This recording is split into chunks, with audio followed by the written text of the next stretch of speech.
2012년이 다가오고 있습니다. 그리고 2012년을 준비하는 목사가 작은 예수로 살자라는 2011년의 표에 맞게 이제 2012년에는 좀 더 구체적으로 하나님 앞에 여러분을 비추고 또 더 하나님 앞에 나아가는 그러한 모습으로 세워지기를 기대하는 마음으로 주제를 삼키를 네 마음대로 하시든가 라는 그런 표를 세워봤지만 그렇게 하는 것은 성경적이지 않다라고 생각해서 귀 있는 자는 들을지어다 라는 그런 마음으로 표현을 완곡한 표현으로 대체를 했습니다. 그래서 귀 있는 자는 들을지어다 라는 말씀이 요한계시록이고 요한복음이고 마태복음이고 구약에도 다양하게 등장하고 있는 것을 보게 되시면 이 귀 있는 자가 들을지어다.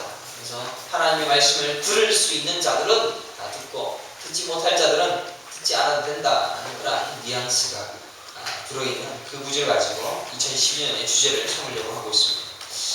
그래서 적어도 우리는 다른 사람 볼 것이 아니라 내 안에서 시작되어진 성령의 역사 또 내 안에서 말씀해 주신 그 하나님의 음성을 듣기 위하여 하나님 앞에 좀 더 진지한 마음으로 나아가는 그러한 자세가 귀 있는 자는 들을지어다 라는 것이 아닐까 생각을 해봅니다. 그래서 다른 사람 귀가 닫혔는가 안 닫혔는가 저 사람 소리가 안 듣는가 보지 마시고 내 귀부터 먼저 살펴보시고 내가 진짜 하나님의 사람으로 살고 있고 거룩한 하나님의 백성으로 살아내는지를 먼저 보시면서 그 믿음의 삶을 살아내어야 될 것입니다. 우리는 다른 사람을 기다려주라 또 신앙생활을 할 수 있도록 배려해주라 소리 높일 것이 아니라 내 스스로 하나님의 말씀 앞에 그런 삶을 살아내고 있는가라는 것을 항상 돌이켜 보아야 한다는 것입니다. 사실 신앙생활이라는 것은 교회에 나오는 것부터 시작되는 것이 아니라 말씀을 듣고 여러분들 나가는 그 순간부터 신앙생활이 시작이 되었습니다. 그래서 교회에 나오는 것은 배우고 익히고 알고 또 준비하고 또 뭡니까? 하나님 예배하는 그래서 우리의 성도의 삶의 모든 것을 하는 곳이 교회이고 우리가 신앙생활을 하는 장소는 바로 바깥이다. 나가서 봉사하고 성경 공부를 한 것을 실천해 내는 것 그것이 바로 여러분의 신앙생활이다 라고 말할 수가 있습니다. 사실 저는 그렇기 때문에 여러분을 존경합니다. 여러분은 신앙생활의 그 피 튀기는 현장 속에 계십니다. 그래서 거기에서 치이고 아프고 깨어지고 또 힘들어서 지쳐와서 또 여기 와서 또 하나님 말씀을 듣고 또 하나님 앞에 배워서 또 나가서 또 피 터지게 싸우게 되어지는 피가 철철 나는 아픔을 가지고 오시는 여러분에게 싸매어주고 위로해주고 격려해주는 그런 말씀보다도 다시금 나와서 싸울 수 있도록 하는 싸움의 비결들을 가르쳐주는 그런 목사의 설교를 듣고 있는 중입니다. 우리는 반대로 신앙생활하는 사람들을 많이 봅니다. 밖에서는 남들 하는 거 다 하고 남들이 하는 짓 전부 다 나쁜 짓 싹 다 하면서 교회에 와서 이제 겸손한 척, 거룩한 척, 이쁜 척, 수고하는 척 하고 있습니다. 이게 신앙생활이 아니라는 것입니다. 교회에 와서 거룩한 척 할 필요 없습니다. 교회에 와서는 나 똥입니다. 나 부족한 사람입니다. 라고 고백할 줄 아는 것밖에 없습니다. 그리고 나가서 실전으로 살아내는 것 그것이 신앙생활이라는 것입니다. 그래서 여러분의 가정생활, 부부생활, 또 직장생활, 학교생활 이런 모든 생활들 속에서 여러분들이 그 신앙생활을 해내는 것 그것이 신앙생활. 그래서 여러분들을 존경합니다. 여러분들은 얼마나 힘든 상황 속에서 또 직장 상사에 치이기도 하고 또 여러 가지 어려운 상황 속에서 눈물 나는 상황에서도 견디어내는 그런 삶을 살아내니까 여러분들 얼마나 신앙생활에 열심과 어려움과 눈물을 가지고 있을까라고 생각을 합니다. 목사가 교회 나와서 여러분들에게 격려해주고 위로해줘야 될 텐데 여러분들을 더 훈련시키기 위해서 불편스럽게 스피커 째듯이 소리 지르면서 그렇게 살지마 라고 가르칩니다. 그래서 어디서 위로를 받겠느냐라고 말하겠습니다. 그러나 하나님 말씀 듣고 또 깨달아서 신앙생활 하겠다라고 여러분들 나가시는 그 모습 보면 참 존경합니다. 저는 오늘 더 구체적으로 우리가 살아야 될 행동, 양식에 대해서 제가 여러분들에게 두 가지로 말씀을 드리려고 합니다. 오늘 본문에 보면 두 가지의 행동 양식이 나옵니다. 첫 번째 행동 양식은 예수님의 행동 양식이고 두 번째는 형제들의 행동 양식입니다. 이 두 가지의 행동 양식을 대조하면서 여러분들이 살펴볼 때 여러분들의 행동은 예수님의 행동 방식을 따라 살려고 흉내라도 내는 그 신앙생활을 해낼 수 있기를 간절히 기대하는 마음으로 함께 말씀을 살펴보겠습니다.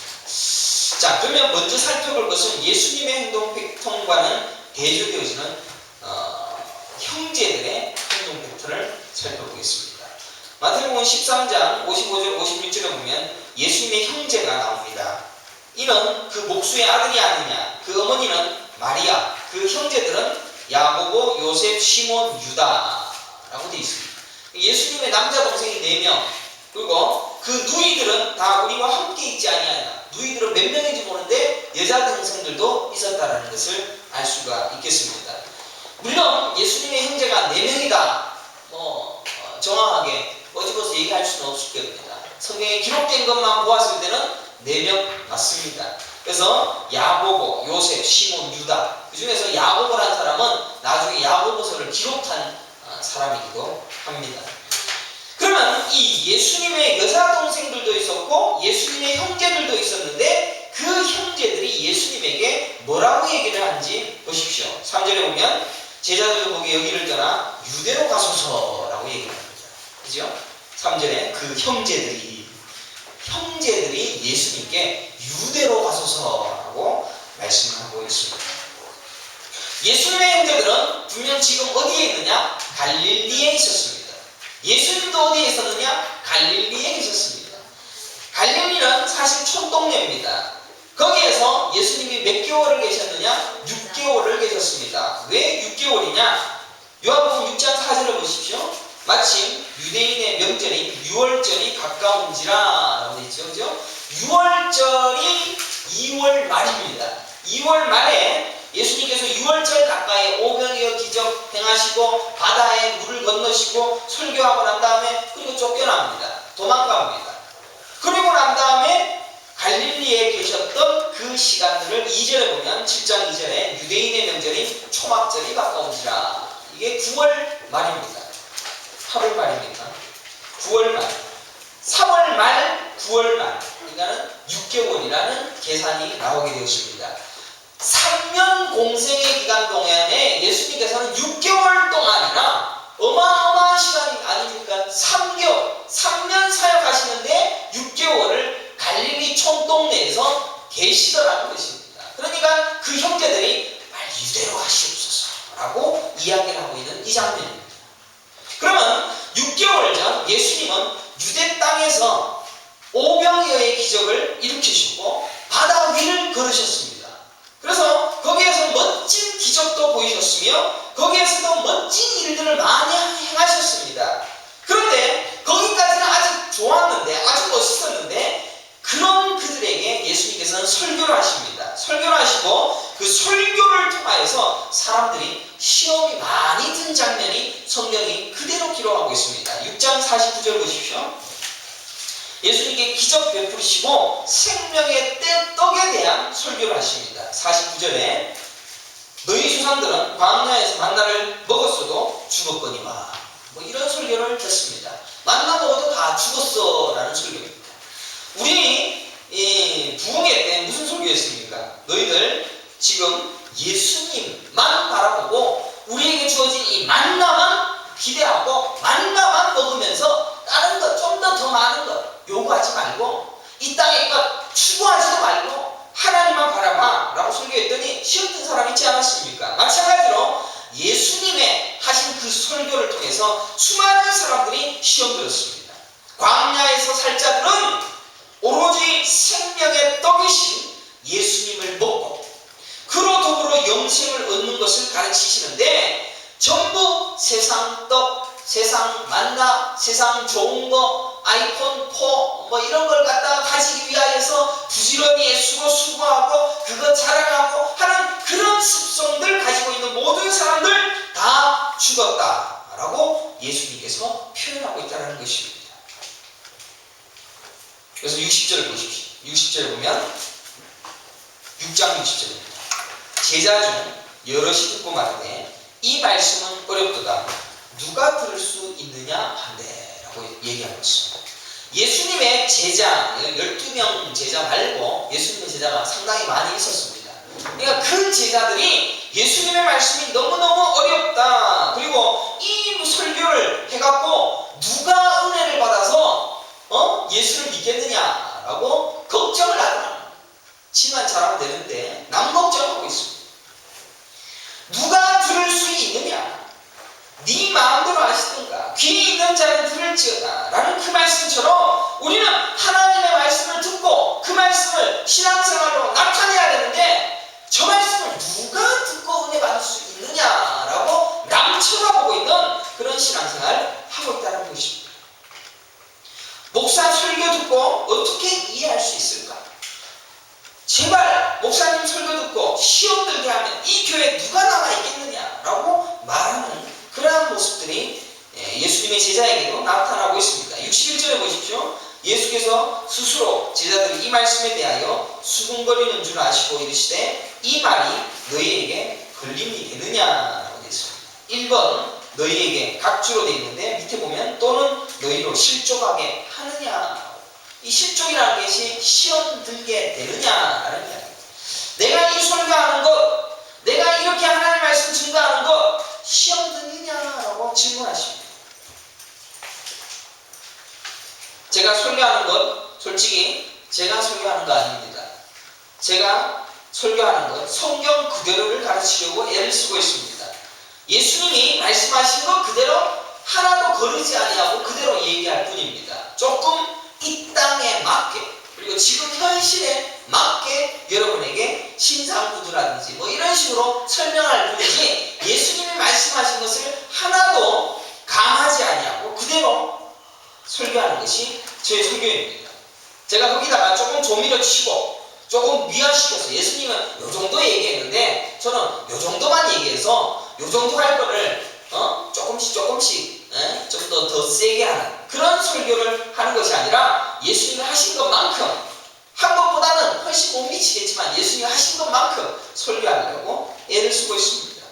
제가 만약 성도들에게 시험 안 들게 미화시켜서 전한다면 그게 설교가 될 수 있을까라는 생각을 합니다. 그거는 가르치는 그런 겁니다. 제가 여러분 안심시켜서 교회에 잘 안착되어 있어서 교회에 들어오기가 너무 무서우니까 조금씩 들어올 수 있도록 또 헌금 잘하는 충성된 종으로 만드는 그런 일 하는 그런 목사가 하나님 말씀 증거한다면 그 사람은 목사가 아니라라고 말할 수가 있을 것입니다. 왜냐하면 기다려주자라고 이야기하는 거예요. 기다려줘서 그 사람 조금 더 신앙 들게 할 때까지 조금씩 기다려주는 그런 설교 하는 것으로 인하여 그 사람이 조금씩 들어온다 라는 것도 하나님의 섭리, 하나님의 능력, 하나님의 작정, 하나님의 예정을 안 믿는 행동입니다. 65절 보십시오. 또 이르시되 그러므로 전에 너희에게 말하기를 전에도 얘기했습니다. 내 아버지께서 오게 하여 주지 아니하시면 누구든지 내게 올 수 없다 하였느니라 라고 말씀하고 있습니다. 하나님이 허락하지 아니하면 한 명도 주 앞에 나올 자가 없다는 것입니다. 하나님이 다 하실 것이다 라는 그 하나님을 전적으로 믿는 마음으로 목사도 설교할 뿐입니다. 그래서 우리는 귀 있는 자는 반드시 듣게 되어 있습니다. 그래서 내가 예전에 설교를 듣지 아니하고 설교 안 들었는데 그때 당시에 그런 설교를 해주는 목사가 없었기 때문에 그때 깨어지지 못했을 뿐이지 그때 가만히 놔둔다라고 해갖고 지금 신앙이 들었다라고 착각하지 말라는 이야기입니다.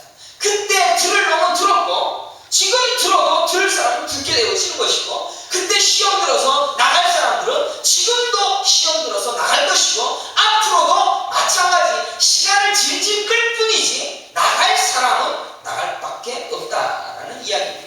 왜? 우리는 하나님을 믿기 때문에 하나님의 작정, 하나님의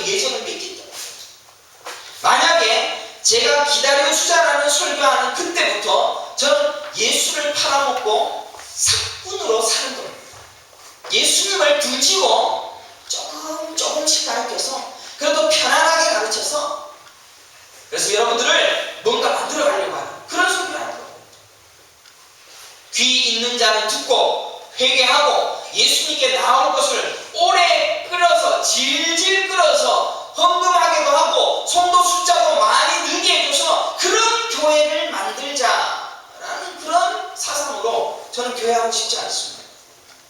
목사도 마찬가지로 그런 교회 만들면 먹고 사는 데는 문제 없을 것입니다. 적어도 먹고 살기 위하여 목회하고 싶으니까 들을 귀 있는 자에게 말씀을 진다는 것이 아니라 들을 귀 없는 사람들 일단 앉혀놓고 좀 더 질질 끌어서 그 사람에게 고기도 먹고 털도 깎아먹고 라는 그런 목회의 현장들이 오늘 이 시대의 목회의 현장이라는 것입니다.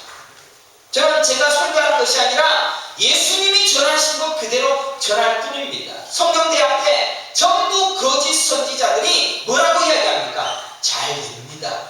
괜찮습니다. 올라가시옵소서. 승리할 것입니다. 라고 얘기합니다. 그러나 진짜 선지자는 네가 올라가는 그 즉시 너는 죽을 것이다. 누가 좋아합니까? 아무도 좋아하지 아니하고 그 선지자는 죽임당했습니다. 그 선지자의 삶을 누가 살아내? 여러분이 살고 저가 살아내야 됩니다. 그게 성경이니까.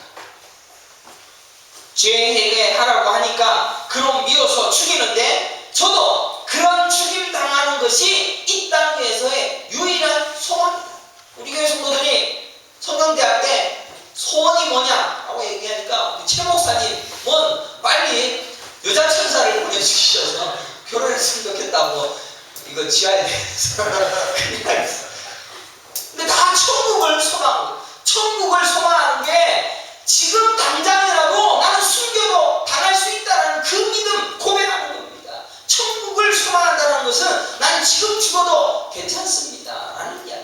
천국 소망하는 사람이 지금 예수 믿을게요 안 믿을게요 그거는 죽인다 그래도 나는 지금 천국 소망하니까 죽겠다라는 그 고백 아니겠습니까? 모든 성도들이 전부 천국 소망하고 있는 이 마음으로 지금 나는 죽어도 되니까 하나님의 말씀 그 선한 말씀 그 귀 있는 자는 들을지어다 그 말씀을 선포하는 그 일 해내는 것이 신앙생활인 것입니다. 66절을 보십시오. 그때부터 그의 제자 중에서 많은 사람이 떠나가고 다시 그와 함께 다니지 아니하더라. 다 떠납니다.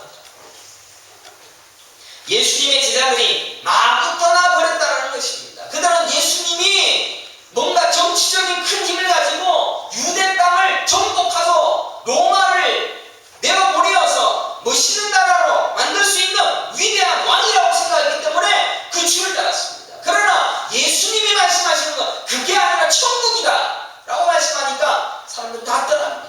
니들 이 땅에서 만나 먹는 것 그런 것으로 배불리려고 하지마. 그거 만나 먹고도 다 죽었어. 그 설교하니까 저 설교를 누가 듣고 은혜 받겠어. 저 설교를 듣고 누가 교회에 붙어 있겠어. 그리고 정답이 떠나더라는 것입니다. 하비스트교회에서 말씀 듣는 여러분은 예수님의 제자이지 목사의 제자가 아닙니다. 제가 목사의 제자로 삼기 위해서는 여러분 달래고 을래고 편하게 해서 교회 끝까지 붙어있게끔 할 것입니다. 그러나 여러분들은 예수님의 제자입니다. 예수님의 말씀을 듣는 즉시 그들은 마구 떠나버렸습니다. 목사가 설교하면 그 사람 붙들 수 있습니다. 저도 개구도 요새 좀 살아나지 않습니까? 쇼맨십도 있고 뭐 이런 거 할 줄 압니다. 그래서 따분하게 예수님 설교하니까 예수님이 말씀하시는 그대로 전하니까 다 떠나더라는 겁니다. 그런데 지금 우리 일부 예배 때 얼마나 하나님의 말씀을 갈구하는 자들이 여기에 죽으라고 앉아있지 않습니까? 여러분들 칭찬해 줍니까? 여러분들 힘겹게만 그 설교로 그래도 듣겠다고 여기 앉아있지 않습니까? 예수님의 말씀을 듣고 갈 사람은 듣지 못할 사람은 진작 보내는 게 낫지 계속 붙들고 앉아있다고 해갖고 그 사람 좋아지는 거 없습니다. 여러분들이 예전 생각하면서 나는 그때 하나님의 말씀을 듣는 동 말는 동 하면서도 그래도 그런 세월이 있었으니까 지금 하나님의 은혜를 누리게 되어졌다. 그것도 아닙니다. 그때도 하나님의 말씀이 임하였으면 깨달을 사람은 깨닫게 되시는 겁니다. 예정이라는 것은 우리의 모든 과거들을 전부 다 하나님이 하셨습니다 라는 것을 믿는 것이 예정론. 그런데 예정론을 어떻게 생각하냐면 앞으로의 미래를 우리가 하나님이 정해놨다라고 생각하는 것이 잘못되어진 예정론. 진짜 예정론은 내가 살아왔던 모든 것이 하나님의 예정 속에서 인도되어졌다라는 내 현재를 보는 겁니다. 그게 예정론을 정확히 이해하는 것입니다. 예수님은 이 땅에서 부흥사가 되셔서 회개와 부흥의 역사가 일어나고 또 많은 사람들이 모여서 어마어마한 설교를 하면 하나님의 은혜를 누리게 되어지는 그런 현장들을 여러분들 상상해낼지 몰라도 예수님은 어느 곳곳에 가도 전부 다 시험 드는 사람들만 가득했다는 것입니다. 그 일을 우리 교회가 해야 합니다. 시험 들게 해도 괜찮습니다. 작은 예수로 살게 하기 위하여서 예수가 한 악역은 예수가 하시고 우리는 착한 일, 악역 중에서 선한 일, 그거는 우리가 하겠다라는 것 참 이기적이지 않습니까? 예수가 하신 악역 우리도 그대로 해서 작은 예수로 살아야 되지 않겠습니까? 예수님이 하시는 말씀을 그대로 전하는 목사가 조금 첨가해서 친절하게 가르치면 어떻느냐라고 말할지 몰라도 건방지게 어찌하여 하나님의 말씀, 예수의 말씀, 그 말씀을 자기 인위적으로 첨가해서 세상적인 것으로 바꾸어서 말할 수 있느냐라는 것입니다.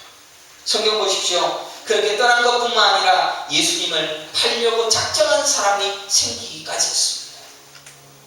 나중에 보면 예수를 죽이기로 작정하는 사람까지도 모입니다. 67절 보십시오. 예수께서 12제자에게 이르시되 너희도 가려느냐. 그러자 68절에 시몬 베드로가 대답하여 주여 영생의 말씀이 주께 있사오니 우리가 누구에게로 가오리까.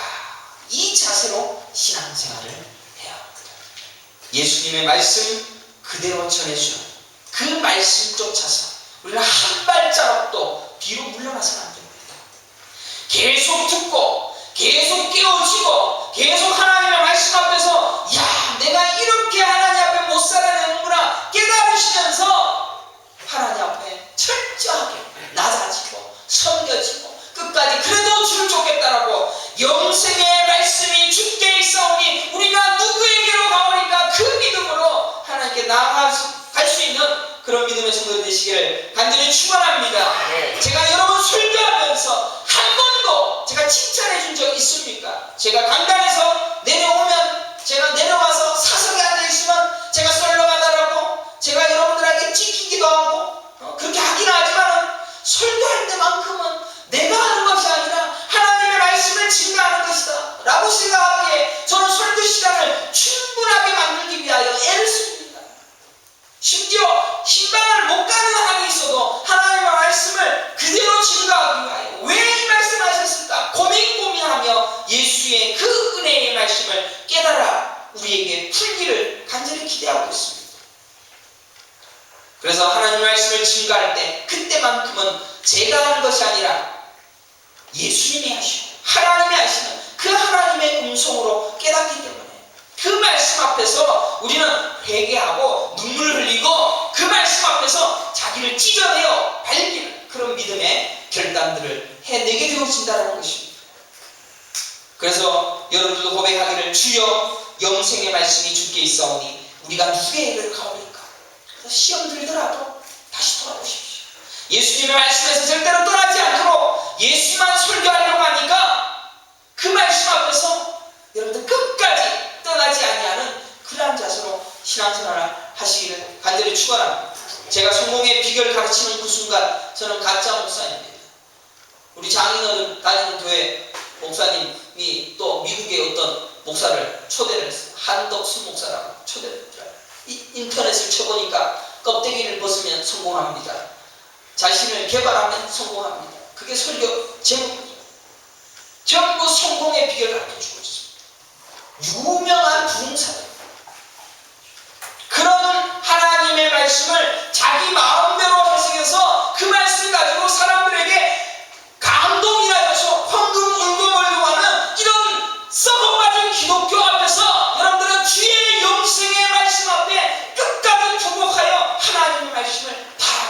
수 있는 그런 마음으로 신앙생활 해야 한다는 것입니다. 여러분이 해야 할 일이 무엇입니까? 진짜 고백은 주여 영생의 말씀이 주께 있사오니 내가 찢기고 내가 아프고 내가 힘들어도 끝까지 주를 따르겠습니다. 심지어 내가 죽임당하는 바로 그 순간까지도 주의 말씀 놓지 않겠습니다. 본문에 나온 예수님 그렇게 센 설교하신 분입니다. 제자들 다 떠나갔습니다. 웬만하면 제자 붙들어 주겠죠. 웬만하면 제자들 다 붙들어 놓으면 다 힘이 되어지고 다 소망이 돼요. 전도를 12명을 보내는 것보다 더 많이 보내면 얼마나 좋겠습니까? 또 게다가 예수님의 제자들 뿐만 아니라 예수를 죽이려고 하는 사람들이 전부 다 예수 주변에 모이기 시작했습니다. 그래서 예수님은 갈릴리로 떠나게 되었습니다. 1절에 보십시오. 그 후에 예수께서 갈릴리에서 다니시고 유대에서 다니려 아니하시고 유대인들이 죽이려 하니라. 유대인들이 죽이려고 하니까 예수님은 갈릴리에서만 다니셨다는 것입니다. 그것도 6개월 동안 거기서 머물고 있는 약한 모습, 소위 말하는 부족한 모습, 그 모습으로 지금 6개월 동안 있다는 것입니다. 그런 상황에 있는 예수님께 형제들이 이제 얘기합니다. 3절에 보면 그 형제들이 예수께 이르되 당신의 행하는 일을 제자들도 보게 여기를 떠나 유대로 가소서. 유대로 가셔서 거기서 뭔가 큰 일을 좀 해보십시오. 다시 도전해보십시오. 뭐가 틀린 말입니까? 형제들이 한 말이 뭐가 틀립니까? 예수님 기죽지 마세요. 예수님 힘내세요. 예수님의 말씀은 정말로 사람들에게 힘을 주는 말이니까 병자도 고칠 수 있으니까 거기에 가서 더 유명세를 내서 더 많이 드러내 사실을 찾아보십시오. 스스로 나타내기를 구하면서 묻혀서 일하는 사람이 없습니다. 그러니까 예수님은 나타나기를 원하시는 분이니까 묻혀서 일하는 사람 아니니까 좀 나타내십시오. 이 일을 행하려 하거든 자신을 세상에 나타내소서. 예수님 좀 나타내셔서 일하십시오 라고 얘기합니다. 당신은 지금 드러나시고 나타나시고 일하셔야 됩니다. 왜 묻혀 있습니까? 이 일을 행하려고 하면 지금 그러시면 안 됩니다. 세상에 나타내시고 좀 드러내시고 보여주시고 나 보란 듯이 기적도 보여주시고 멋진 기사도 보이시어서 하나님의 일을 하십시오 라고 형제들이 요구하고 있습니다. 이것이 우리가 생각하는 교회의 반응입니다.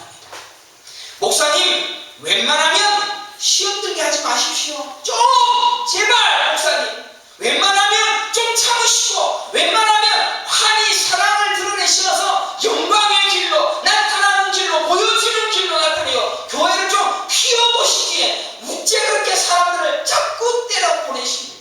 교회의 성도들이 시험 드니까 좀 가만 놔두시고 사랑과 용서로 좀 더 많은 사람들을 포용해서 껴안고 교회를 이렇게 해야지 무슨 일을 하십니까? 라고 말할 겁니다. 5절 보십시오. 이렇게 말한 이유를 사도 요한이 명확하게 그들을 판단하고 있는 말씀이 나옵니다. 5절 이는 여기에 왜냐하면 이라는 의미가 담겨져 있습니다. 왜냐하면 그 형제들까지도 예수를 믿지 아니함이로라 라고 기록하고 있습니다. 이 예수를 믿지 아니함이로라, 다른 성경을 보니까 형제들이 나사렛에서 무슨 선한 것이 나겠느냐라고 하면서 형제들이 예수를 밀친 사건도 기록되어 있고 예수님을 핍박하는 사태도 갈릴리에서 일어났다라는 것이 성경에 마가복음, 마태복음에도 다 기록되어 있는 것을 보게 되죠. 그러니까 예수님을 믿지 아니하니까 이런 태도로, 이런 행위로, 이런 말로 예수를 몰아세우더라는 것입니다. 예수님의 형제들은 예수님을 믿지 않았습니다. 왜 믿지 않았습니까? 예수님이 하실 것이고 하나님이 하실 것이고 그가 하실 일을 믿지 않으니까 그 소리 하더라고 요한이 이 성경을 기록하면서 각주로 그것을 설명하고 있다는 것입니다. 우리 아비스교회가 그 일 해야 한다고 우기며 시험 드는 사람 데리고 와서 용서를 구하고 잘못했습니다. 그리고 그 사람들 섬겨야 된다고 말한다면 그 사람은 예수를 믿지 아니한다. 예수가 하실 일을 맡고 하나님이 하실 일을 맡고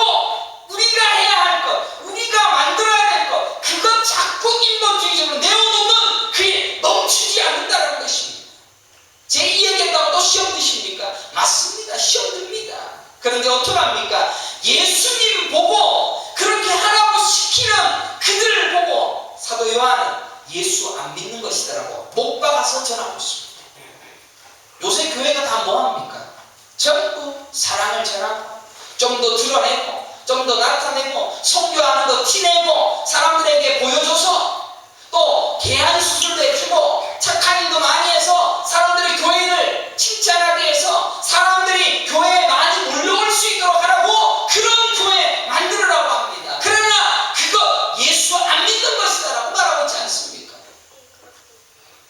참 아쉽습니다. 어디서부터 시작되었는지 교회가 전부 착한 일 많이 해서 다른 사람, 안 믿는 사람 칭찬 듣는 일 하라고. 그러면 예수님의 행동을 한번 보십시다. 예수님은 그런 그들에게 도전에 대해서 뭐라고 대답하는지 6절 보십시오. 예수께서 이르시되 내 때는 아직 이르지 아니하였거니와 너희 때는 늘 준비되어 있느니라 라고 이야기하고 있습니다. 예수님의 때는 아직 이르지 않았다. 그런데 니들은 항상 준비되어 있다고 이야기하는구나 라고 말씀하고 있습니다. 예수님의 때는 기다리고 또 하나님이 말씀하신 그 때가 있습니다. 그러나 우리의 때는 항상 다릅니다. 우리는 늘 준비되었다고 말합니다. 그리고 늘 우리는 지금 해야 할 일을 스스로 정해서 목사에게도 강요하고 교회에게도 강요하고 예수님에게도 강요하고 지금 이 일 일어나야 됩니다. 지금 이 일 해야 됩니다. 이것이 우리의 때에 이게 맞는 것이다라고 우기기를 좋아한다는 것입니다. 예수님보다 앞서갑니다. 목사보다 항상 예수님보다 항상 앞서서 재회개하고 설교하고 그렇게 해야 된다고 말하고 있습니다. 우리도 마찬가지로 우리가 생각하는 교회가 있습니다. 그래서 우리가 해야 할 때 우리가 스스로 정해서 우리가 만들어갑니다. 이렇게 하면 될 것인데 왜 못할까? 저렇게 하면 될 텐데 지금 뭐 하시는지 모르겠다라고 불평합니다. 지금 무슨 정신으로 교회를 하고 있는지 알 수 없다라고 방해와 또 앞에서 일하는 사람들을 끄집어내리려고 할 때도 있을 것입니다. 사랑하는 성도 여러분, 교회는 예수님이 친 머릿돌이 되셨습니다. 예수가 교회의 주인이시다라는 것입니다. 여기에 계신 예수가 다르고 지금 우리가 운영하고 있는 교회의 예수가 다른 분입니까? 똑같은 분 아닙니까? 예수님이 하신 그 모습 그대로 우리 교회도 그 모습 그대로 해내야 됩니다. 예수님이 머리가 되십니다. 그의 핏값을 주고 사셨습니다. 그가 죽임당하여서 내 핏값으로 교회를 사시었습니다. 그래서 이 교회의 주인은 전적으로 예수 그리스도입니다.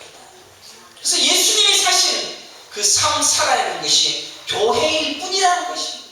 그래서 교회가 무슨 영화가 있느냐, 무슨 영광이 있느냐, 교회가 뭔 좋은 일이 있느냐 없습니다.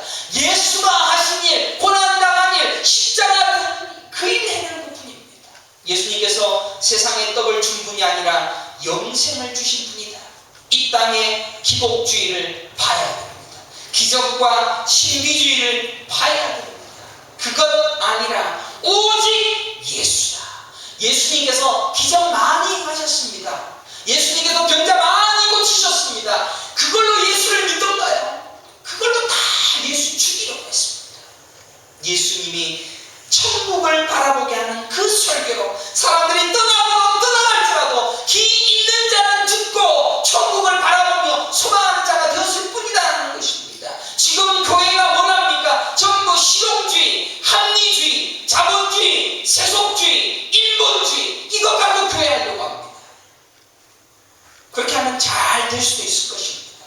목사가 교회 정치 잘하면 잘 굴러갈 것입니다. 교회도 커지고 거기 장로 되어지면 잘 나갈 것입니다. 큰 교회에 장로 누구나 하고 싶어 하지 않습니까? 조그만 교회에 장로 하라면 다들 도망갑니다. 이런 교회, 이런 하나님의 말씀을 증거하는 교회에 장로 되어져 갖고 맨날 야단 들을 거 도망가고 싶지요. 안 하고 싶지요. 그러나 우리 교회 장로들은 도망도 못 가고 십자가 끝까지 지려고 여기 앉아 있습니다. 그게 바로 신본주의이며 그게 바로 예수님처럼 사는 교회의 모습이라는 사실을 깨닫게 간절히 축원합니다. 기독교라고 불려지는 이 세상의 교회들이 하는 짓거리를 보십시오. 전부 그짓합니다. 내가 생각하는 열심. 그래서 우리 목사님이 또 어떤 분 얘기하더라고요. 머리를 빡빡 깎고는 내가 6개월 만에 500명을 만들지 아니하면 내가 다시 머리를 기르지 않겠다. 자기가 지가 무슨 지금 뭐 어디 대단한 이순신장군이 희한한 지금 그것도 고신목사. 내가 생각하는 교회관, 내가 생각하는 합리적인 운영, 실용적인 행정 이런 것들을 추구하는 그런 사람들의 눈에는 예수님이 하신 것이 전부 바보짓입니다. 그러면 지금 교회는 그런 짓을 예수님을 욕하면서 자기 교회는 다를 거라고 얘기하는 그 교회의 머리가 누굽니까? 그 목사지. 예수님일 수가 있느냐는 겁니다. 예수님의 형제들이 지금 그 짓합니다. 예수님을 드러내고 등장하고 나타내는 방법으로 하나님의 일을 하라. 이왕이면 기적을 행해서 보다 많은 사람들에게 당신을 드러내라. 주님이 유명해지면 동생인 자기들도 유익이 있을 것입니다. 그래서 형이 예수에게 요구합니다. 좀 더 나가셔서 교회도 더 크게 하시고 좀 더 많은 일들도 하셔서 칭찬도 해주시고 격려도 해주셔서 멋진 일을 만들어서 우리에게도 좀 떨어지는 것이 많이 생기게 해주십시오. 교회가 지금 좀 더 세상에 좋은 모습으로 다가가고 칭찬해주고 격려해주고 선한 일 많이 해서 교회의 문이 낮아지고 많은 사람들이 오갈 수 있도록 친절한 교회를 만들어서 교회가 사람이 넘치도록 하자. 무슨 잘못입니까? 전부 맞는 말 같습니다. 닉 워렌이 목적이 이끄는 교회 책을 지어서 다들 그거 보고 하죠. 그 들고 쭉 들고 다니는 목사들도 많습니다. 담장이 낮은 열린 예배, 세상 사람들에게 다가갈 수 있는 수많은 볼거리와 먹을거리를 제공하여 복음을 낮고 천한 것으로 만들어 누구도 다가갈 수 있도록 기다리고 인내하고 맞을 준비하라고 하는 그 말이 뭐가 틀렸습니까? 세상의 이치대로 하면 잘못된 것이 아닙니다. 그러나 그러한 자들이 불신자다라고 요한이 기록하고 있다는 것입니다. 예수님께서 자신을 증명하고 자신을 자랑하는 방법을 거부하시고 낮아지시고 원수까지도 섬기고 십자가를 스스로 지고 죽으시는 길을 걸어가셨습니다. 그리고 잘못된 것을 잘못되었다라고 말하고 교회 안에 상행하는 그 모든 것을 다 뒤집어 엎으셔서 다 쫓아내셨으며 너희 삶에서 오로지 하나님을 위하여서는 먼저 그의 나라와 그의 의만을 구하는 삶을 요구하셨습니다. 그리고 그뿐이었습니다. 그리고 십자가에서 죽었습니다. 기독교는 피의 역사이지 승리를 잡고 이 땅의 부와 영화와 권세를 잡은 그런 교회로 만들어간 것이 아닙니다.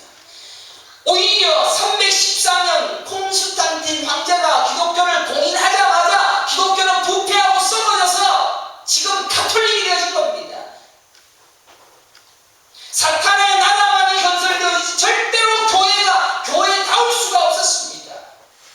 그래서 핍박당하고 고통당하며 예수 믿으면서 예수 믿는다는 이유 때문에 고통당하며 능지처참당하며 개에게 물리고 사자에게 물리는 바로 그때 교회가 왕성하게 커갔습니다. 지금 한국교회가 승기를 잡고 뭔가 영화를 누려보겠다고 떠듭니다. 그러나 그건 예수 안 믿는 것이다라고 요한이 설명하고 있다는 것입니다. 예수님께서는 돌로 떡을 만들라는 사탄의 유혹을 이겼습니다. 돌로 떡 만들어 안 했습니다. 높은 성전에 뛰어내리라고 말했을 때 안 뛰어내렸습니다. 천사가 잡아줄 거라고 얘기했는데 안 했습니다. 사탄에게 절해서 세상을 다 가져라라고 얘기했지만 절대로 절하지 아니하였고 끝까지 그 유혹을 이겨냈습니다. 지금 교회가 뭐합니까? 돌로 떡을 만들었습니다. 그리고 높은 성전에 뛰어내리고 하나님의 인도하신 기적을 한번 보라라고 말합니다. 또한 사탄에게 전에 세상의 것들을 다 누려보겠노라고 하는 그런 썩어질 대로 썩어진 목사들의 행태들이 교회에 가득하고 있습니다.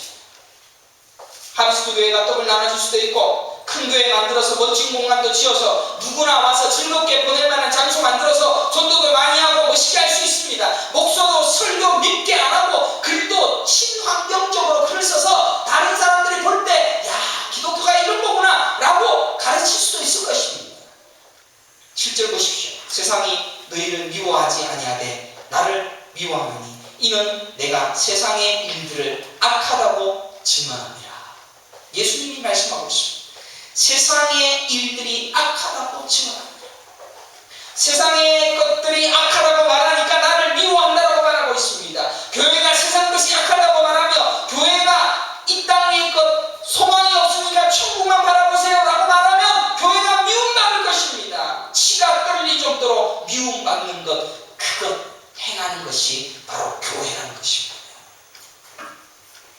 교회가 칭찬 들으려면 예수의 머리, 예수가 머리 대신 교회가 아니라 배용준 유명한 배우 머리를 갖다 내놓고 그 교회를 세우십시오. 스타 목사를 세워서 교회를 세우십시오. 그러면 잘 될 겁니다. 칭찬 듣는 목사, 인격적이신 목사, 고매하신 인품을 가지고 돈 싫어하고 추앙받는 목사의 머리를 떼어서 교회를 지으십시오. 그분의 피값으로 교회를 사십시오.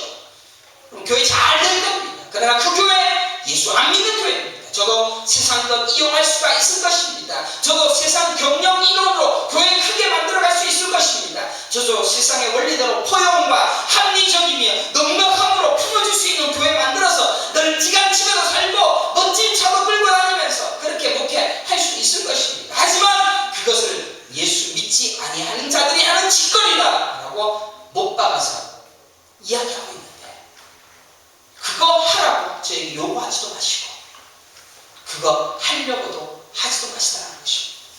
예수님은 십자가의 길을 가셨습니다. 십자가를 지실 때가 되었을 때에, 예수님이 하신 그때에, 사람들이 그를 죽이려고 할 그때에 말없이 그 때를 따라서 죽었습니다. 이게 예수님이 하신 유일한 일입니다. 우리도 십자가에서 그 죽는 길을 따라서 가야 됩니다. 그리고 내가 그 때를 기다리고 가는 겁니다. 예수님께서 말씀하신 6절에 내 때가 언제입니까? 예수께서 이르실 때 내 때는 아직 이르지 않아요. 십자가의 때입니다. 그리고 십자가도 자기를 알아달라라고 지신 것도 아니고 하나님의 뜻이기 때문에 그 뜻대로 죽으심으로 인간의 구원의 은혜를 베풀어 버리는 그러한 일을 해버리시다는 것입니다. 어떤 교회 목사가 최근에 교회에 쫓겨났습니다.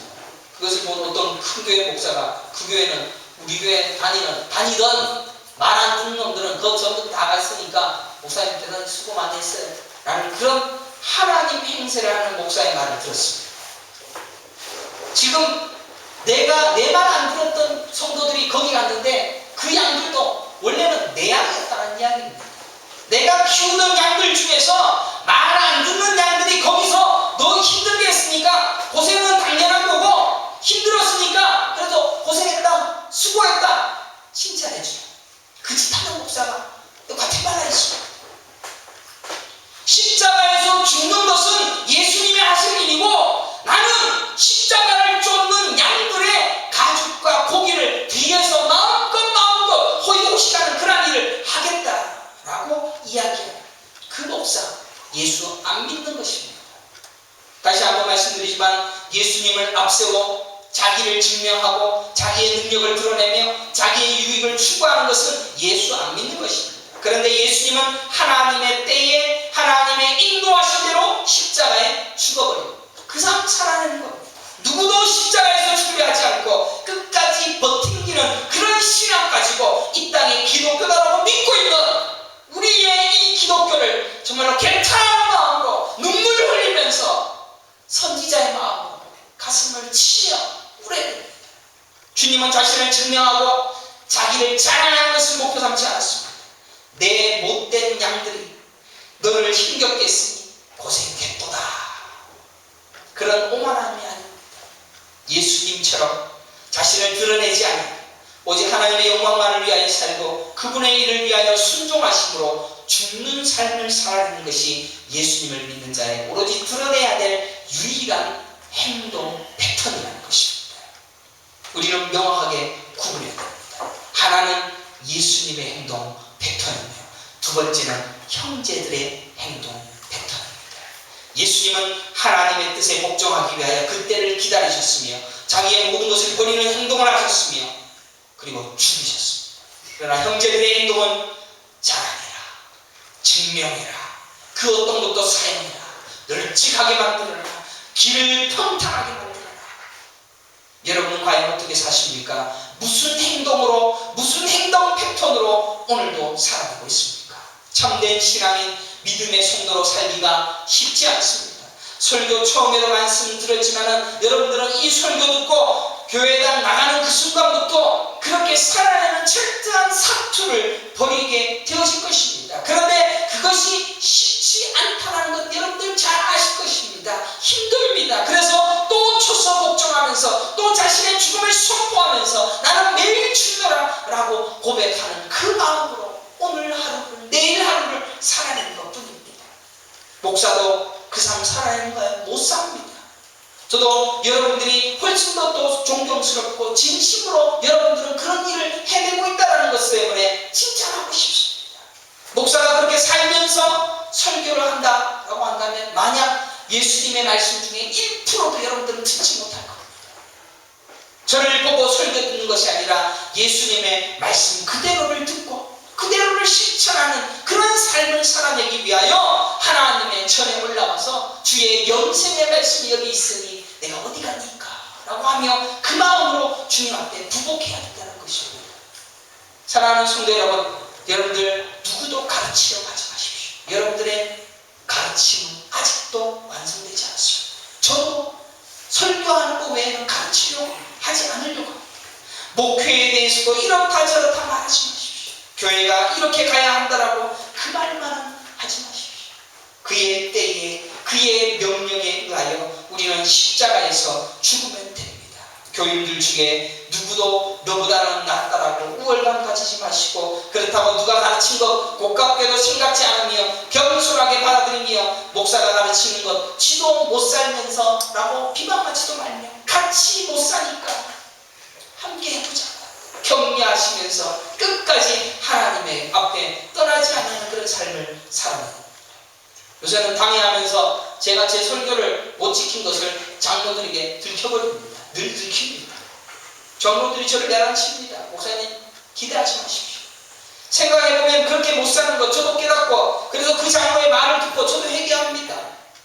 어디 감히 장로가 그런 거 없습니다. 제가 설교한 것이라고 해서 그래서 제가 잘 지킬 것이다 라고 생각도 마십시오. 저도 잘 못 지킵니다. 그러나 해내기 위하여 계속 했습니다. 그러나 제가 한 유일한 사명은 하나님의 그 고귀하고 그 위대하고 또 천국의 법인 그 말씀을 가르치는 교사로서는 충성을 다할 것입니다. 사랑하는 성도 여러분, 여러분의 때가 준비되어져 있습니다. 그때는 여러분들은 말없이 십자가에서 죽으십니다. 그리고 매일매일 여러분들은 그 십자가의 형틀에 때를 따라서 여러분들을 올려놓을 것입니다. 계속 그런 일들이 주어질 것입니다. 여러분들 가난하십니까? 가난하면 가난을 기쁨으로 살아내는 그 때를 기다리는 마음으로 끝까지 살아내십시오. 병 중에 있습니까? 병이 나을 때까지 끝까지 기다리십시오. 이거 고쳐달라고 목숨 걸고 기도하는 것이 아니라 십자가의 삶을 죽도록 짊어지고 이것이 내 때인가 보다. 내 때가 언제인가 보면서 참고 견디고 인내하는 것밖에 없습니다.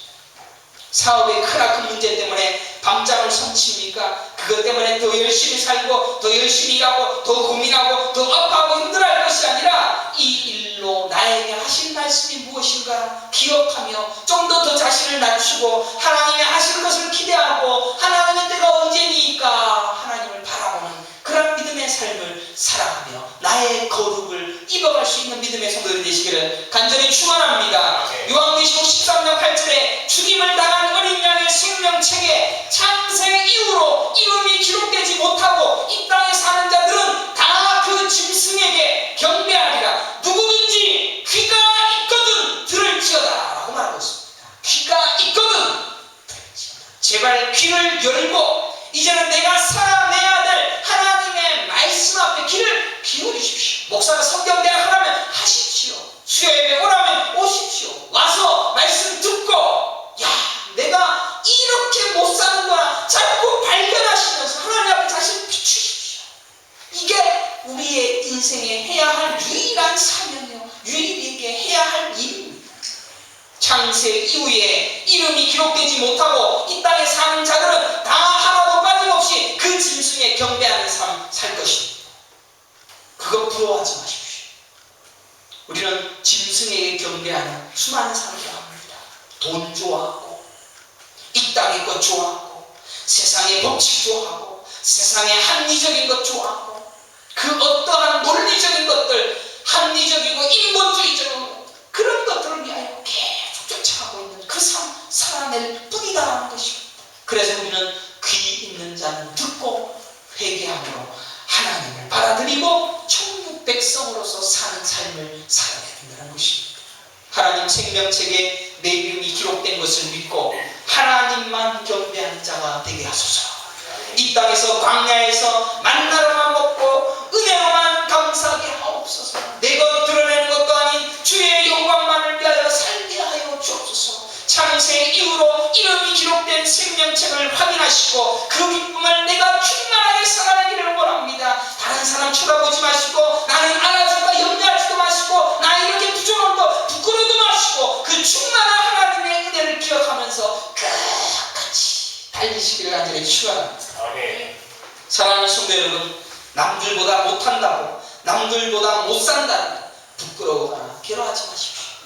제가 좀 얘기를 좀 길게 하겠습니다. 엊그제 저희 아들 딸이 파자마 데이라고 해서 우리 애들이 잠옷을 입고 학교를 가는 그런 날이 있었습니다. 은겸이가 오빠가 물려가도 잠옷 입고 갔습니다. 저희 아내가 부끄러워하더라 라는 말을 했습니다. 예를 듭니다. 다른 애들은 분홍색 꽃과 곰돌이 인형을 안고 저마다 화려하게 잠옷을 뽐내었는데 뭐 잠옷이 뭐 그리 대단한 것이 있는데 다른 애들은 잠옷이 화려하더라는 거죠. 은겸이는 오빠 거 낡은 잠옷 헤어진 옷 입고 그것도 목이 다 떨어져 나갈 것 같은 곰돌이 인형 들고 다니니까 부끄러워하더라는 것입니다. 마찬가지의 모습이 우리 송장로님도 중학교 입학식 날 아톰 가방 들고 첫 입학을 했다고 합니다. 거기 행복한 줄 알아요? 우리 아버지는 얼마나 고생을 했는지.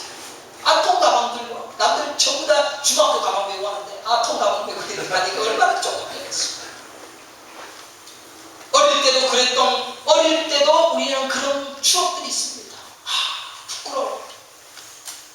못 살아서 부끄러워. 나 가난해서 부끄러워. 그러나 성인이 되어지면 부끄러운 건 더 많습니다. 지금 우리가 가진 것들이 남에게 비해 못나고 부족해서 날마다 부끄러워합니다. 개척할 때 저도 양말 떨어져서 구멍난 신발을 신고 다녀서 그 구멍을 자꾸 뒤로 미는 그런 행동을 하기도 했습니다. 저도 부끄러웠어요. 사랑하는 성도 여러분, 우리는 이 땅에 살면서 부끄럽게 하고 더 부족한 모습으로 보이게끔 하시는 하나님의 때가 우리에게 있습니다. 그래서 그 때에 맞추어서 우리는 인내하고 참고 견디고 계속 그 시간을 참아내는 것, 그것 외에는 우리에게 주어진 것이 없습니다. 여러분이 섬기는 하비스교회가 부끄럽습니까? 성도도 없고 약한 모습이고 목사는 맨날 욕먹고 나이든 목사들한테 맨날 치이고. 그러나 하나님 말씀하십니다.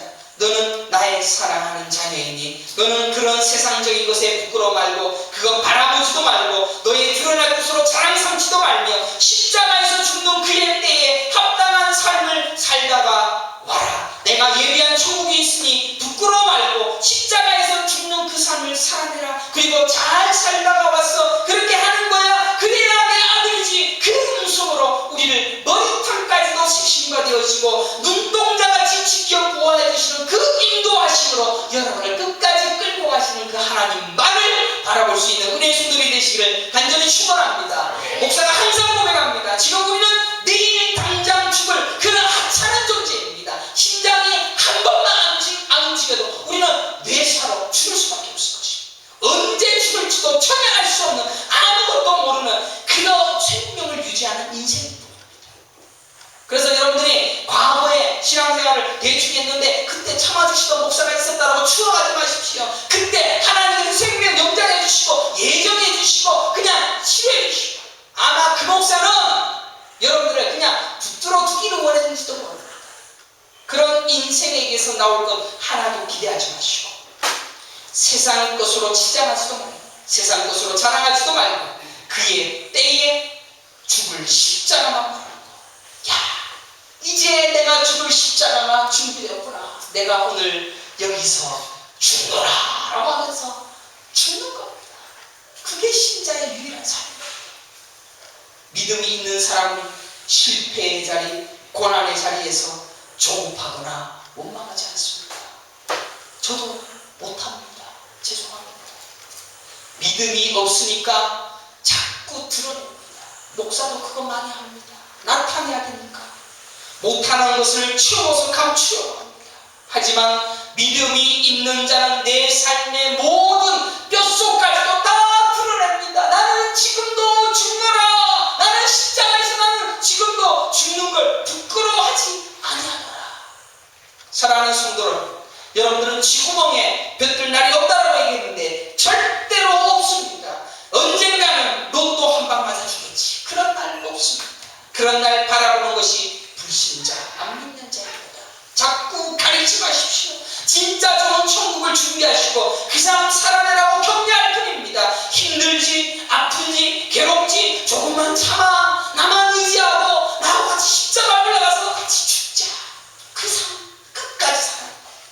천국 올라오면, 천국 올라갔을 때 우리 하나님을 뵐 때 하나님 말씀하고 하나님 보고 깜짝 놀랐습니다. 야, 이렇게 준비될 줄 천국이 있었으면 내가 좀 더 죽을 거예요. 이럴 줄 알았으면 좀 더 하나님을 충성할 거예요. 이럴 줄 알았으면 하나님 왜 이런 거? 하나님께서 말씀하시고 깜짝 놀랐지? 진짜 놀랐잖아요. 그것 바라보면서 이 세상에서의 십자가의 삶을 살아내는 것이 여러분에게 주어진 믿음의 행동이라는 것입니다. 교회가 부흥 안 되고 교회 안 커진다라고 걱정 붙들어 매십시오. 남들 시험 든다라고 걱정 붙들어 매십시오. 그러나 잘하십시오. 여러분들 잘하십시오. 사업터가 내 마음대로 안 된다고 두려워도 마십시오. 그것 다 지금 일하고 계시는 하나님의 섭리와 예정이 다 그 안에 숨겨져 있습니다. 때를 기다리십시오. 예수님이 때를 기다렸지. 3년 중에서 6개월 동안 갈릴리 천동네에서 때를 기다렸지. 형제들은 다 올라가서 빨리 가십시오. 빨리 뭔가 하십시오. 그 예수 안 믿는 것이다라고 요한이 이야기했던 것처럼 여러분들의 삶 속에서 지금 십자가에서 죽을 그 장렬하게 죽게 되어질, 그리고 새로운 몸으로 부활하여 영광스럽게 천국에 올라가게 되어질 바로 그 나라 바라보면서 지금 내게 주어진 모든 삶을 충실하게 살아낼 수 있는 믿음의 성도들 되시기를 간절히 축원합니다. 진짜 여러분들 천국 올라가 보십시오. 김 목사 말이 틀렸는데, 김 목사 말이 아니죠. 성경의 말이죠. 깜짝 놀라. 야, 진짜 맞네요. 하나님 찬양합니다. 진짜 맞네. 그날이 반드시 오고 하나님 참으로 귀하신 나의 하나님 그 노래를 부르면서 영원토록 하나님을 찬양할 그날 바라보면서 여러분에게 주어진 모든 때를 참고 인내하고 견디고, 설마 우리 교회가 문을 닫는 그 지경이 있는다 할지라도 그때도 하나님께서는 하나님의 하실 일을 하실 것이다라는 그 믿음 있는 사람이 되시길 간절히 축원합니다. 믿음 없는 사람의 행동 따라하지 마시고, 그게 예수님과 함께했던 형제들의 모습이며 예수님의 모습입니다. 함께 기도하겠습니다. 걸어가시고 존귀하신 하나님 아버지 감사합니다. 오늘도 우리가 예수님의 행동, 모습을 살펴보았고 또 형제들의 행동의 모습을 보았습니다. 예수님이 많은 사람들에게 기적도 행하고 또 병도 고치고 또 떡도 나누어주고 바다를 건너기도 하셨지만 다들 그거 보고도 하나님 설교 듣는 그 순간에는 시험들과 걱정하고 다 떠나버리고 또 예수를 죽이기까지 하려고 했던 그런 사람들의 모습이 있었습니다. 또 형제들은 그렇게 하지 마시고 또 나가셔서 유대로 나가셔서 좀 더 드러내시지요 라고 말하고 있습니다. 세상이 우리를 그렇게 유혹합니다. 교회들이 그렇게 다 하고 있습니다.